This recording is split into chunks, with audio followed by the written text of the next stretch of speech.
Tembakan ini berawal saat korban bersama dua rekannya hendak masuk ke kompleks perumahan TNI AU untuk mencari kardus dan botol bekas air mineral. Korban bilang pelaku langsung menembak dengan menggunakan senapan angin dan melukai perut bagian kiri. Dua rekan korban yang ingin membantu sempat kedapatan ancaman senjata tajam dari pelaku. Korban pun langsung dilarikan ke rumah sakit Saparitan oleh polisi untuk mendapatkan pertolongan. Wakil Bupati Sigi Samuel Pongi sempat menjenguk korban. Pihaknya telah berkoordinasi dengan keluarga dan aparat desa untuk menyerahkan kasus ini pada proses hukum yang berlaku. Jam 5. Jam 5? Waktu itu lagi apa kamu orang? Kita orang cuma balet sampah, sampai black.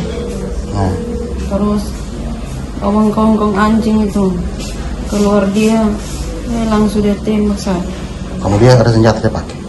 Ada senapan dia pakai. Berteriak juga dia? Dia berteriak juga? Iya, dia bilang kita pencuri padahal tidak ada yang kita terangkan. Baru pas kau rasa kena, kau sempat jalan? Pas kena itu berasa semua di sini badan. Kau masih sempat lari? Tidak lari kita orang. Buat apa juga kita orang lari? Tidak ada. Potong kaki kamu orang, tapi kamu sudah sakit? Iya, sudah sakit, sudah berasa di sini. Minta tolong kamu orang? Tidak. Siapa yang bawa ke sini? Rumah sakit? Polisi. Polisi yang bawa. Saya sempat berkomunikasi dengan korban. Jadi yang pertama, korban dalam keadaan sadar.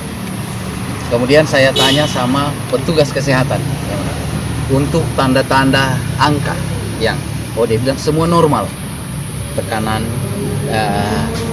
normal begitu. Jadi semua normal kecuali karena rasa sakit, itu saja menyebabkan. Mulai malam ini jam 12 korban akan puasa karena besok akan dioperasi. Jadi kami berharap tidak terjadi lagi hal seperti itu. Termasuk penanganan hukum gitu ya? Ya, kalau itu iya, itu yang saya sampaikan tadi. Kami berharap, makanya kami sampaikan sama keluarga bahwa kita percayakan kepada penegak hukum. Karena kita di negara hukum, itu yang kami pendampingan kepada keluarga.